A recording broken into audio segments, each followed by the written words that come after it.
I'm Angela, 28 years old. I used to live with my parents and my older sister, Michelle, but she moved out 2 years ago after getting married. I run an online business from home. My interest in app development began in middle school when my grandfather gifted me a computer on my birthday, which led to great success. However, my beloved grandfather passed away 3 years ago. He had lived with us and was my only confidant. After his death, I've become more reclusive. My parents work during the day, and I work alone in silence.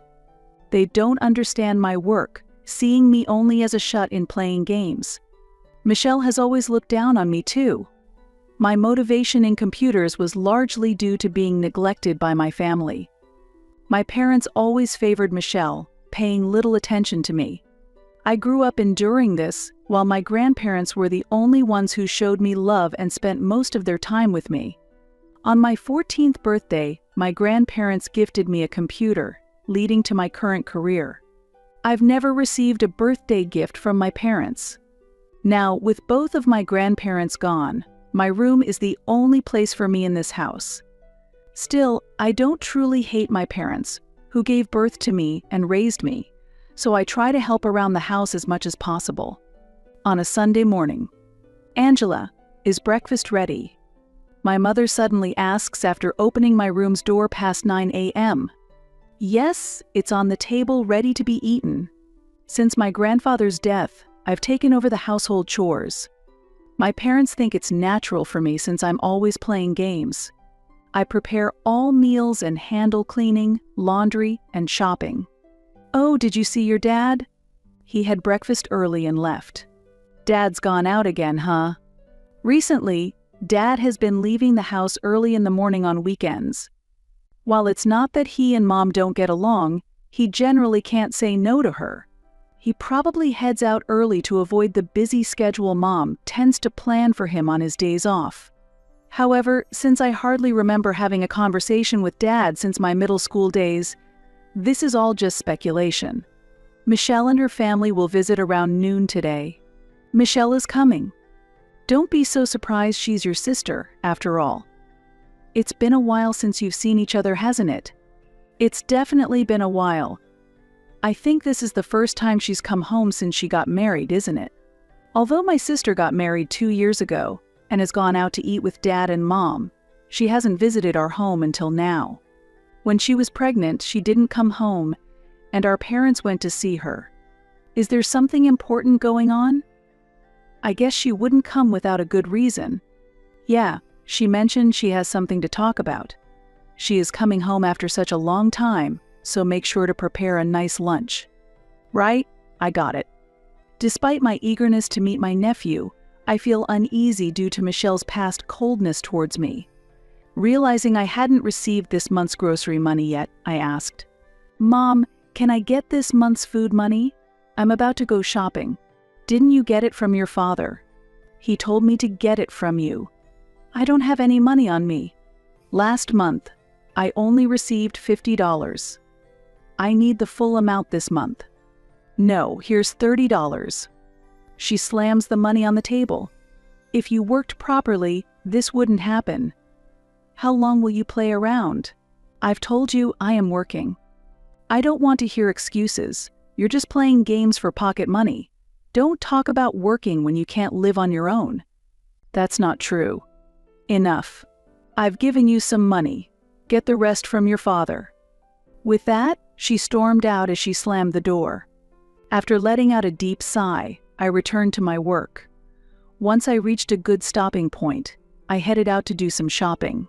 With an uneasy feeling lingering, I rushed to finish my shopping by early afternoon, as I had heard that my sister would be arriving around that time.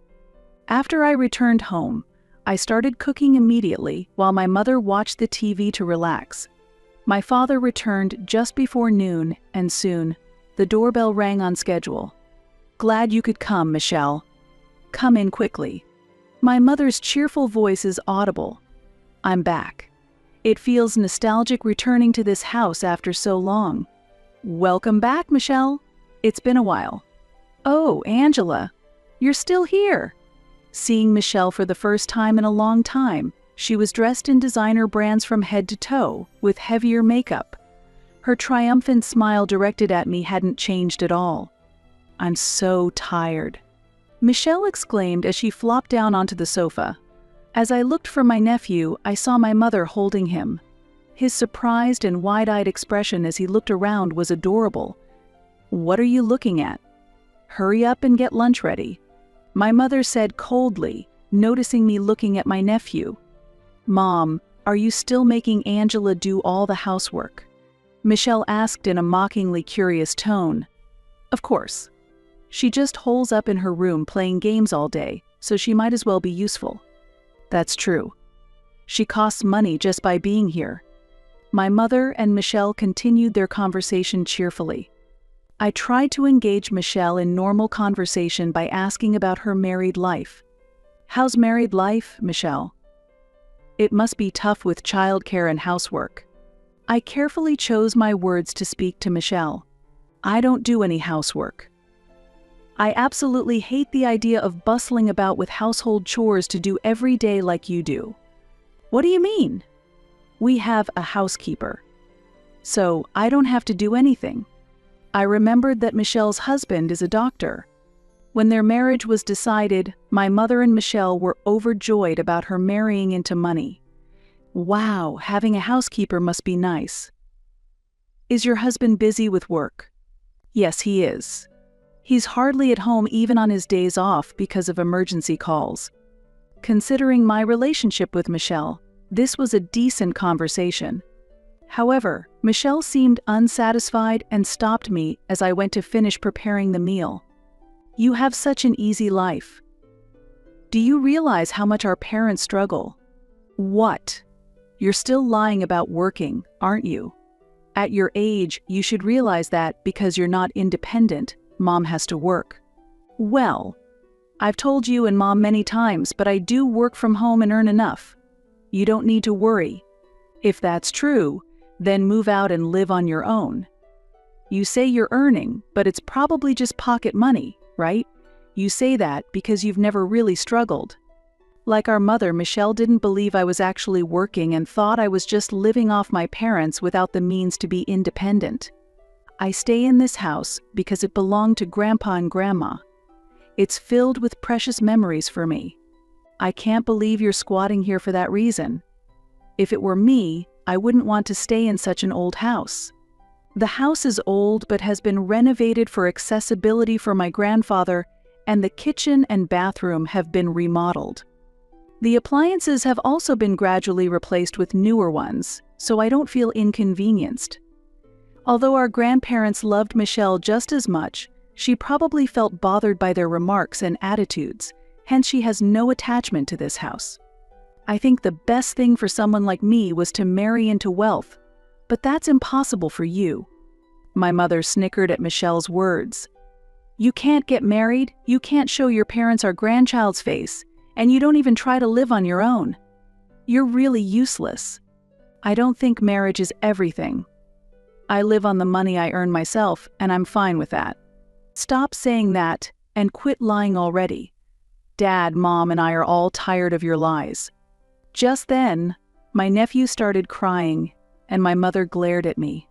I fled her gaze and went back to the kitchen to silently continue preparing lunch. Frustrated, I concluded that explaining anything further to Michelle and our mother would be futile. Despite her criticisms, Michelle ate everything I had prepared. I had heard that Michelle had something important to discuss that day, but she left in the evening without mentioning anything. However, I noticed something concerning about Michelle's behavior. She was checking various parts of the house like the upstairs rooms, the bathroom, and the kitchen. We had been gradually remodeling since Michelle moved out, and her detailed inspections felt ominous. But she left without any issues that day, and I wondered when we would meet next. The next morning, while I was preparing breakfast, my mother suddenly spoke up. "Make sure the house is tidy by next Sunday, and prepare dinner well. Michelle, Dylan, and the kids are coming."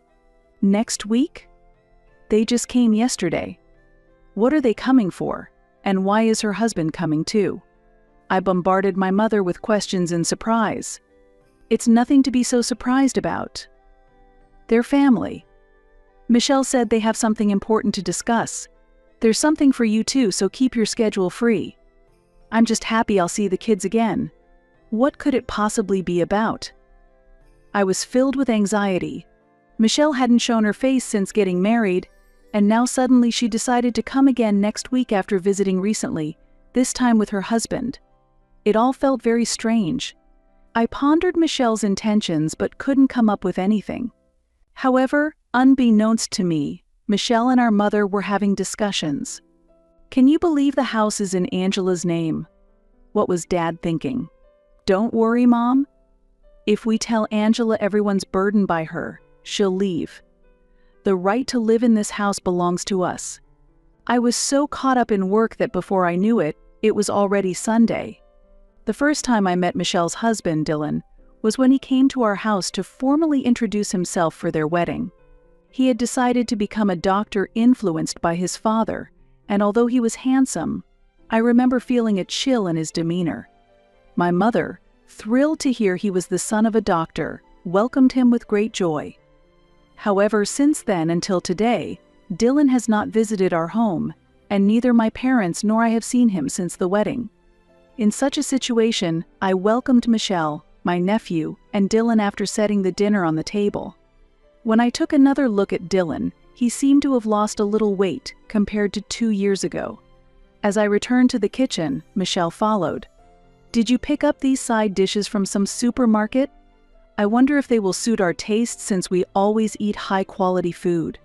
This is a dish I made myself, taught by Grandma, so I can assure you of its quality.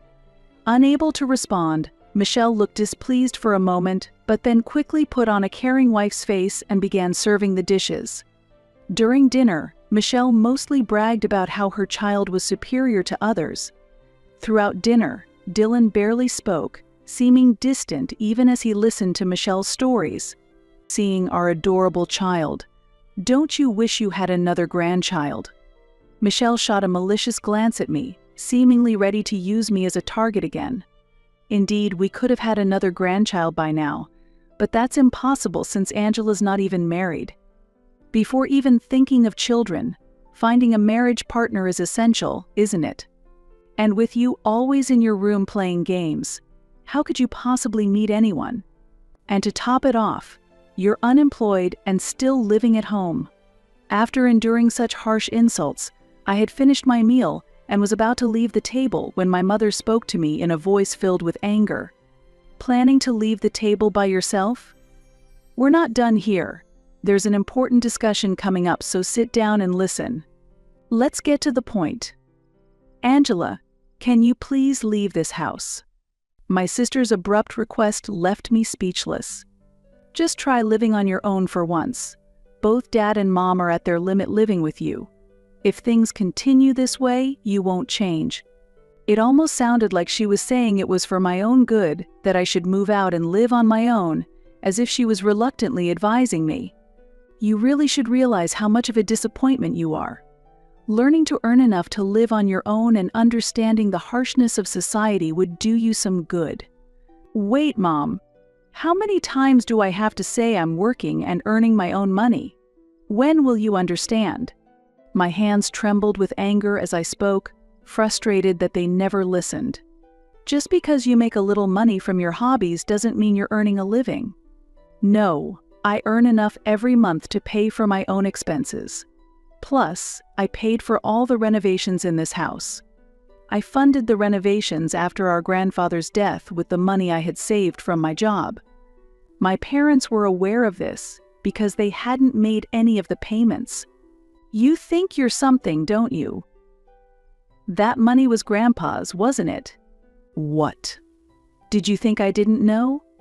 You received money from Grandpa before he passed away.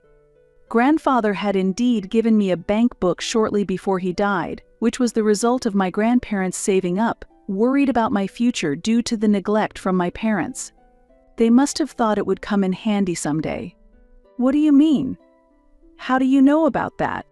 I had immediately stored the bank book in a drawer in my room and hadn't told a soul about it. It's obvious because I saw it in your drawer. I found it right away. "But where did you hide the cash card? I couldn't withdraw the money.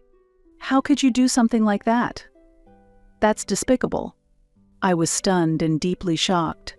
Those two were always nicer to you. But to think they left money behind for you, sidelining us, how dare they? Don't trample on Grandpa and Grandma's feelings. They left that money as they were thinking of my well-being. Feeling belittled by their disregard for my grandparents' intentions, my anger intensified. And then, I finally understood why my parents had never mentioned the renovation payments. They must have known about the bank book and had intended for me to handle the costs from the start. They assumed that I had covered the renovation costs with the money from the bank account I received. Let's forget about the money for now. Thanks to it, the old house has decent amenities, and the appliances are fairly new. It's infuriating that only you received it, but, well, I'll forgive you. Grandpa and Grandma probably foresaw that you'd struggle to be independent and jobless. The inside of the house is clean, and the appliances are quite nice. Was Michelle's sudden inspection of the house meant to check on these improvements? As your sister, I'm really worried about you. You understand that, right? I just glared at her silently. Ignoring my look, she smirked and began to reveal her true intentions. "Actually, he's about to build a new hospital," she said proudly, looking at Dylan, whose expression remained stern. "What?" "Actually, we're thinking of moving in here as well." "Why would that be?" "We've decided to build a new hospital around this area. There's spare land and not many hospitals around, right? So we plan to use this house as a base to commute to the hospital. That's why we need you to move out. But you can't just spring this on me all of a sudden. I know this house is in your name, but you should leave for Mom and Dad's sake. Just give the house to me." "Why do you get to decide that all on your own?" "Of course, both Dad and Mom agree with me. They truly want you out as well." I remembered that Grandpa had transferred the house into my name before he passed away. At the time, I didn't understand his true intentions, but now it seemed clear. The real head of this house is Dad. Titles don't matter, so just leave quietly. "No, this house is filled with memories of Grandma and Grandpa. Stop being so childish. You're just a parasite living here, bothering everyone. It's time for you to leave," Michelle shouted as if delivering a final blow.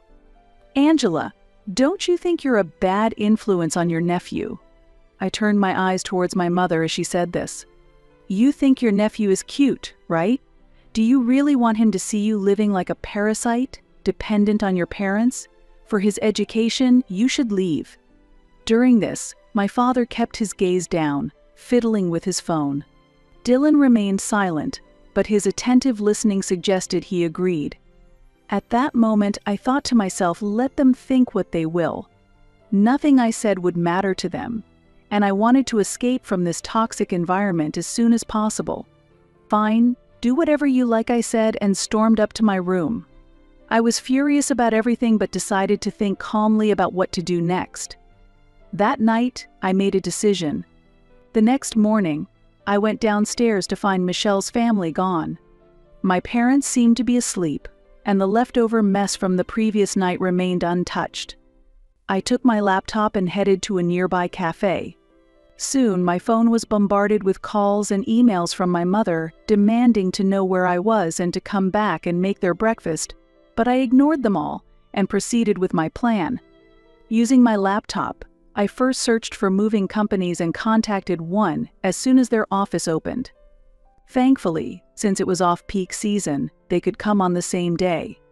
I timed my return to the house when I knew my parents would be at work. The house was a mess after just a few hours without me, and I sighed deeply in frustration. Shortly after, the movers arrived with a large truck. "Which items are we taking?" "Everything in the house." The movers efficiently packed up everything I had purchased, from large appliances like the washing machine, vacuum cleaner, fridge, and microwave to smaller items like dishes. It was lively when I had all the latest electronic appliances, but after everything was moved out, the house felt empty and somewhat sad.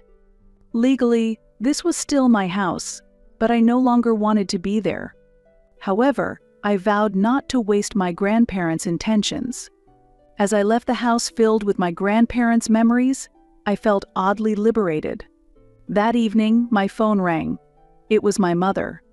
"What the hell is going on?" "All the appliances are gone, did you take them?" "Of course I did. You wanted me out, so I'm leaving, but naturally I'm taking what I bought." "I'm glad you're leaving, but taking the appliances is not right." "Why not?" "They're mine, I bought them." "You bought them with Grandpa's money." "No, how many times do I have to tell you? The money from Grandpa is very important to me, I wouldn't touch it. I bought everything with my own money." I sent her a photo of my bank book showing today's date to prove it. I had just withdrawn $100, so the balance should make it clear. "You're horrible to do this to your own parents." "Fine, we don't need your appliances, we'll ask Michelle and her family to help." "I don't care. But you guys need to leave quickly. That house is in my name." "What?" "Don't be ridiculous." That was the last I heard from my mother. Inwardly, I hoped Dylan could successfully buy the house, not just the appliances. A few days later, Michelle contacted me sooner than expected. "Angela? I hope you've calmed down by now. Can we talk just one more time, please?" Her tone was different, as if she was treading carefully. "What do you want?" "I'm busy with work. Make it quick." "I've been thinking since then. It was our mistake to try to kick you out. We're family, shouldn't we live together? After calling me a parasite, now you suddenly talk about family? Absolutely not. You guys have moved in already, haven't you?" "We moved in yesterday, but there have been some complications." "Oh, about Dylan? He got fired from the hospital, right?" "I know, though it's amazing you kept quiet about it." "How do you know that?" "I'm not as clueless as you think. A friend of mine works in admin at the hospital Dylan was at. She told me he was fired for having an affair. It turns out that Dylan had an affair with a nurse and got her pregnant. He tried to convince the woman not to have the child in an attempt to keep the affair hidden, but the enraged woman exposed the truth throughout the hospital. Fearing the hospital's reputation would suffer, Dylan's father decided to fire him. Dylan couldn't tell Michelle the truth and fabricated a story about building a new hospital to secure a place to live. Actually, I just found out about it recently and was shocked. Now he has no money and is being sued for compensation by the woman's husband. Plus, Dad has left home. What happened to Dad? According to Michelle, it seems that my father also had an affair and left a note and divorce papers before moving out, just before Michelle and her family were to move in. Apparently, he had written complaints about my mother in the note, and after reading it, my mother became bedridden. You can't just leave us in such a sorry state, right? Angela, you'll help us, won't you? You still have the money Grandpa gave you, right? What are you saying now? Mom showed me the photo of the bank book. I believe you're working now. After all this time of not believing I could support myself with my earnings, it's ironic they turn to me only when it suits them. Don't just rely on me when it's convenient. I'm not coming back. I've tolerated everything because the house was filled with memories of Grandma and Grandpa. But I've realized that those memories will always be in my heart. Wait, please. I have no good memories with Dad, Mom, or you, so asking for my help now only troubles me. Oh, and make sure you move out soon. That house is in my name. Yes, I had been enduring all along. Saying all this out loud made my heart feel lighter, and I was convinced that I could now find happiness. Please, Angela, you're going to abandon your family like this. After that, I didn't respond to any calls or messages from my mother or Michelle. For the first 3 months, they contacted me persistently, but they seem to have given up now, and my days are peaceful. I heard that the couple opened a hospital with borrowed money, but it attracts no patients, likely because Dylan's affair partner has spread bad rumors. My mother developed depression from the shock of my father leaving and is currently hospitalized. When I decided to move out of that house, I also resolved to sell it, and I went through with it. Seeing the notice of sale, Michelle and her family had no choice but to move to a nearby apartment. Burdened with debt and with no patience, there's not much they can do. It's none of my concern anymore. However, I do hope my nephew finds happiness, as he is innocent in all this. As for me, my work is going well, and I'm expanding my business. Grateful to my grandparents, I hope to one day find a home where I truly belong. I am determined to keep living my life to the fullest.